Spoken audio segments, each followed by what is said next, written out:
तो हम बात कर रहे थे अध्यात्म। जिन्होंने भी अध्यात्म को चुना है, अध्यात्म से क्या आशय है? अध्यात्म से आशय है कि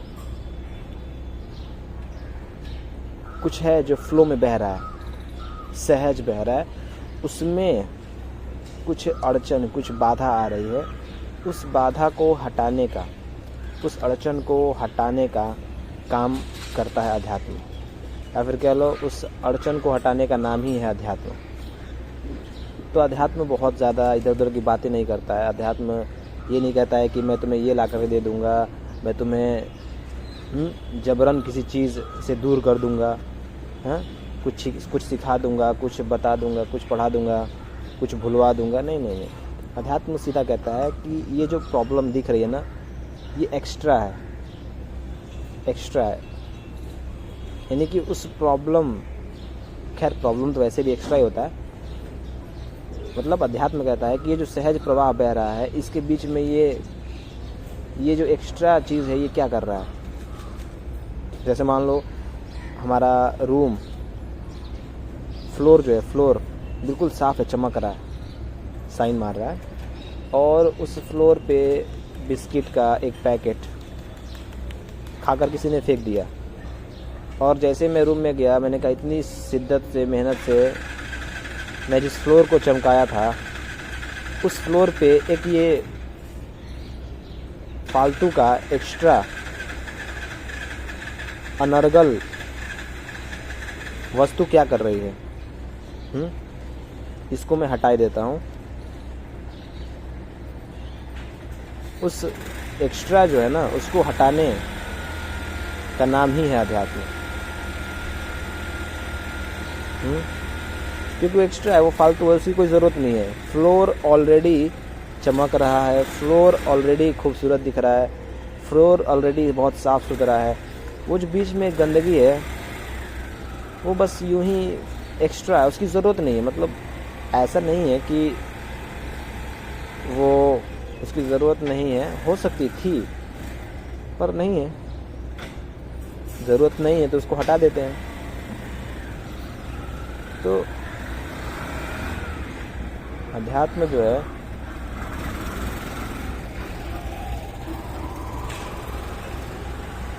अध्यात्म यही करता है, वो जो एक्स्ट्रा है उसको हटाने की बात करता है, उसको साफ करने की बात करता है। तो जिन्होंने भी अध्यात्म को चुना है, उनके लिए बहुत ज़रूरी है कि वो लगातार उस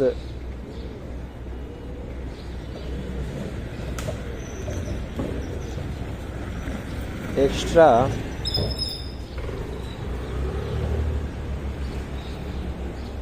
के ऊपर बात करें। और अध्यात्म का मतलब ये होता है, जिन्होंने अध्यात्म को चुना है उन्हें, और वो एक्स्ट्रा से आशय क्या है, किसकी बात हो रही है? मैं की, अहम की। तो मैं बोल रहा था कि प्रवाह बह रहा है, लगातार सहज है, कोई प्रवाह है, लगातार सहज है, बह रहा है, पर उसके बीच में एक अड़चन आ रही है, एक ऑब्स्टेकल आ रहा है। जैसे मान लो मैं बोल रहा था कि मुझे रनिंग करनी है, बहुत स्मूथ रनिंग करनी है, मुझे कोई और ऑब्स्टेकल, हर्डल वाली रनिंग नहीं करनी, मुझे नॉर्मल रनिंग करनी है। पर उस नॉर्मल रनिंग के बीच में कुछ ऑब्स्टेकल्स हैं, बीच में 10-10 मीटर पे वो आ रहे हैं। तो इससे क्या होगा? इससे यही होगा ना कि मैं जल्दी थक जाऊँगा, मैं परेशान हो जाऊँगा। मुझे कहाँ जाना है? मुझे बहुत आगे तक जाना है, मुझे बहुत आखिरी तक जाना है, बहुत दूर तक जाना है, पर उस ऑब्स्टेकल की वजह से मैं बीच में रुकूँगा, थकूँगा, परेशान होऊंगा। तो अध्यात्म क्या करता है? अध्यात्म का काम है उस ऑब्स्टेकल को बाहर निकालना, उस ऑब्स्टेकल को हटा देना, ताकि मैं स्मूथ सहज बह सकूँ। बहने का मतलब है स्मूथ सहज दौड़ सकूँ, यही है अध्यात्म। तो और एक और एग्जांपल जो मैं अभी जस्ट शेयर किया, वो ये था कि हम, ये जो बॉडी है, मटेरियल बॉडी, जड़ पदार्थ बॉडी, इसके अंदर एक प्रवाह बह रही है, लगातार बह रही है। और वो प्रवाह इसके अंदर ही नहीं बह रही है, वो हर जगह बह रही है, वो हर जगह है, बाहर में है, हर जगह है। तो इस बॉडी को चलने का सपोर्ट माध्यम कौन दे रहा है? वो प्रवाह दे रही है, क्योंकि बिल्कुल सहज बह रही है। तो वो जो प्रवाह है, धारा है, उसके होने से ही तो सब कुछ हो रहा है ना। ये बॉडी भी चल रही है तो उसके होने की वजह से चल रही है, वो है इसीलिए चल रही है। तो अपना तो इस बॉडी का कुछ है नहीं जिससे वो कह सके कि हाँ कोई मुझे चलाने वाला नहीं है, मैं ही खुद को चलाता हूँ। पर हम अभिमान तो ये रखते हैं ना कि मैं ही हूँ करने वाला, मैं ही हूँ भरने वाला, मैं ही हूँ ज्ञाता, मैं ही हूँ सब कुछ, मैं ही हूँ भोक्ता, मैं हूँ अनुभोक्ता। तो हमें नहीं पता होता है कि वास्तव में हमें चलाने वाला कोई और है। तो ये जो कीड़ा है, ये जो ऑब्स्टेकल है जिसको हम कहते हैं कि मैं हूँ, मैं चला रहा हूँ, इसी मैं को हटाने का अध्यात्म काम करता है, ताकि सहज प्रवाह बहे। और सहज प्रवाह में ही चीज़ें फलती फूलती हैं, सहजता में ही कुछ नया, कुछ बेहतर बनता है। सहजता में ही जो है खूबसूरती आती है।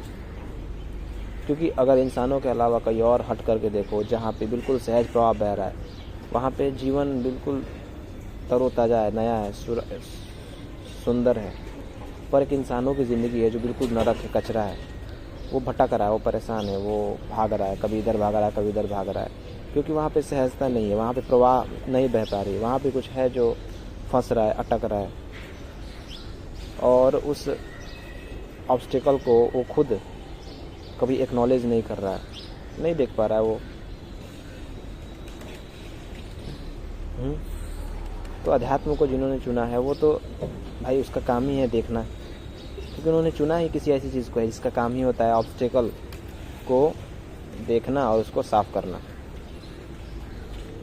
तो अभी हम, अगर मैं कहूँ कि जो प्रवाह है, धारा है, वास्तव में जीवन तो वहाँ है ना।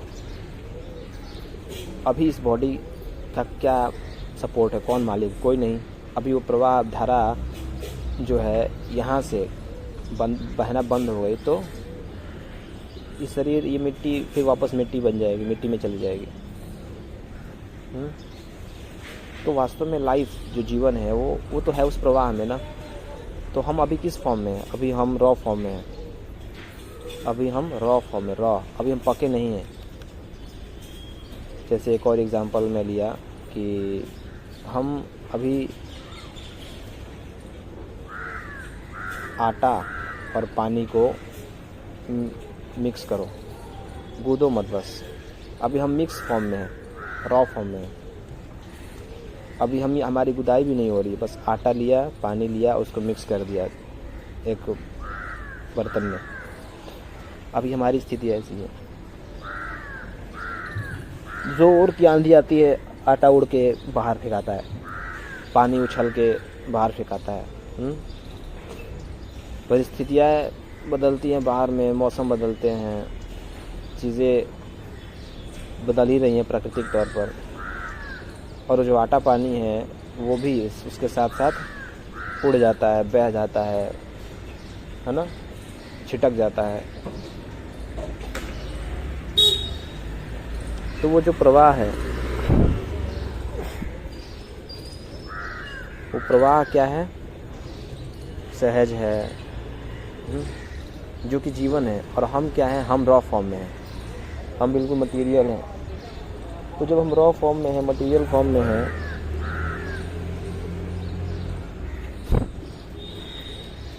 तो अभी तो हमारी गुदाई भी नहीं हो रही है कि चलो आटा मिक्स हो रही है। तो जैसे हम अध्यात्म को चुनते हैं, जिन्होंने भी अध्यात्म को चुना है, और वो जिसने भी और जो कोई भी अध्यात्म को चुनता है उसकी गुदाई शुरू होती है। उसकी गुदाई शुरू होती है। और वो जो गुदाई है, वो गुदाई होती है ताकि हम पक सकें। हाँ, क्योंकि डायरेक्ट आटा तो पकाएंगे नहीं, पानी को पकाएंगे नहीं, गुदाई होगी फिर पकेंगे ना। तो जब हमारी गुदाई हो जाती है तो फिर हमारी अगली जो चीज़ होती है वो होती है कि हम आग के पास जाते हैं। आग, हीट, गर्मी, तपन, ज्वलन। और जब गर्मी से, ताप से के समीप जाते हैं तो हम कुछ नया बन करके निकलते हैं, कुछ ज़बरदस्त। जब रोटी तावे पे जाती है, आग के समीप जाती है, तो कितनी सुंदर और खूबसूरत पक करके निकलती है। तो पहले क्या था, आटा और पानी, यानी कि द्वैत। आटा और पानी क्या हो गया, दो हो गए ना, द्वैत। तो द्वैत से अद्वैत की तरफ। अद्वैत क्या है, अद्वैत मतलब कि दो नहीं एक, यानी कि रोटी। बाद में वो रोटी भी खा जाते हैं, ख़त्म हो जाती है, कुछ नहीं बचता है। ठीक है, तो अध्यात्म भी ऐसे ही है, द्वैत से अद्वैत की तरफ हमें ले जाता है। जब हम अध्यात्म को चुनते हैं अपने जीवन में तो हम द्वैत से अद्वैत की तरफ जाते हैं, यानी दो से एक की तरफ जाते हैं। द्वैत मतलब होता है दो, अद्वैत का मतलब क्या होता है, दो नहीं। अद्वैत यानी कि दो नहीं, यानी कि सामने क्या दिख रहा है, एक, पर वास्तव में वो रोटी बचती भी तो नहीं है। एग्जाम्पल अच्छा सेट हो रहा है यहाँ पे ना। वास्तव में रोटी बचती भी तो उसको भी खा जाते हैं, ख़त्म हो जाती है, तो क्या बचता है, कुछ नहीं। तो अद्वैत का मतलब एक भी नहीं। तो जब हम आग के ज्वलन के समीप जाते हैं तो हम कुछ पक करके खूबसूरत बन करके निकलते हैं।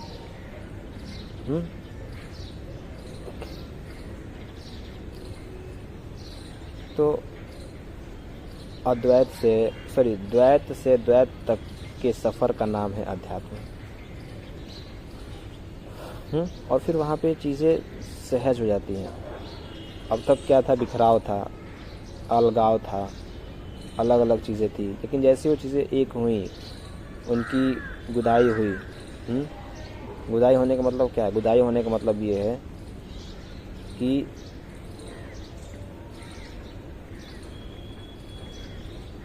जैसे ही वो जो ऑब्स्टेकल है उसको साफ़ किया गया, उसको हटाया गया, है ना, अहंकार टूटता गया, अहंकार को तोड़ा गया, हटाया गया, साफ़ किया गया, तो सहजता आई, दो से एक हुए, और फिर एक से कुछ नहीं, नथिंग।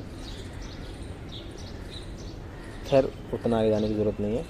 तो कल तक यहाँ तक हमने बात करी थी अध्यात्म को लेकर के, और अब आगे बात करते हैं इसमें कि आत्मज्ञान के कारण अष्टावक्र में प्रकरण 3 से 6 के बीच में जो श्लोक है, ये गोवा में हुआ था, आचार्य जी ने इस पे बात कर रहा था पहले। धीरस्तु भोज्यमानो अपि पिडम्यमानो अपि सर्वदा आत्मानं केवलम पश्यन न तुष्यति न कुप्यति। ये बहुत ही मुझे लग रहा है फेमस प्रसिद्ध श्लोकों में से एक है। ये दूसरा जो लाइन है, आत्मानं केवलम पश्यन न तुष्यति न कुप्यति। तो इसमें आचार्य जी बता रहे हैं कि आत्मज्ञान के कारण वह जानता है कि आत्मा भोग से नहीं मिलती। वह यह भी जानता है कि अस्तित्व में भोग का स्थान सतही है, ऊपरी है, तो भोग रहता है। दृष्टि की आशा नहीं रहती। जब दृष्टि की आशा नहीं रहती तो भोग बड़ा संयमित और मर्यादित रहता है। ठीक है, तो अध्यात्म का मतलब क्या होता है हमने देखा, और अध्यात्म को भी जिन्होंने चुना और जो भी चुनते हैं वो वास्तव में क्या चुनते हैं अपने लिए, ये भी आज हमने बात किया। तो आज के लिए बस इतना ही। अब कल हम लोग बात करेंगे किसी और मुद्दे पे, किसी और सवाल पे। बात तो वही होगी, अध्यात्म के अंदर ही सब ऑब्स्टेकल को लेकर के ही सारी बातें हैं। आत्मा को लेकर के हम क्या ही बात कर लेंगे, जो सहज है, जो है, उसको लेकर के हम क्या ही बात करेंगे कि वो सहज है, वो है, और क्या ही बात कर सकते हैं उससे अधिक कुछ नहीं बात कर सकते। हमें नहीं पता है कि वो वो जो है वो उसमें क्या क्या है क्या नहीं है, आई डोंट नो, उसके बारे में कुछ कल्पना ही नहीं कर सकते। हम तो सिर्फ उन्हीं चीज़ों के बारे में बात कर सकते हैं जो वास्तव में जिनको नहीं होना चाहिए पर हैं, जो ऑलरेडी है और जिसको होना चाहिए उसके बारे में। जैसे मैं अभी बात कर रहा था कि फ़र्श तो साफ़ है, सफाई है, पर उस पर एक बिस्किट का पैकेट गिरा हुआ है। तो मुझे बताओ कि सफाई के बारे में बात करनी चाहिए, यानी कि फ़र्श के बारे में बात करनी चाहिए, या फिर उस बिस्किट की पैकेट के बारे में बात करनी चाहिए? ऑलरेडी फ़र्श तो साफ़ है, तो हम फ़र्श के बारे में क्यों बात करें कि अरे अरे अरे फ़र्श तो चमक रहा है ना, तो फ़र्श चमक रहा है, चमकने दो, कोई दिक्कत नहीं है। दिक्कत है, दिक्कत क्या है? दिक्कत वो प्लास्टिक है, तो हम प्लास्टिक की बात करेंगे, फ़र्श की बात नहीं करेंगे। बहुत ज़्यादा हम कहेंगे अरे ये प्लास्टिक कौन फेंका, अरे ये बिस्किट कौन किसने खा के फेंक दिया, अरे यहाँ भी किसने फेंका, अभी तो साफ़ किया था, किसने गंदा किया, तो हम उसके बारे में बात करेंगे। तो आगे और भी बात करेंगे, फ़िलहाल इतना ठीक है, धन्यवाद।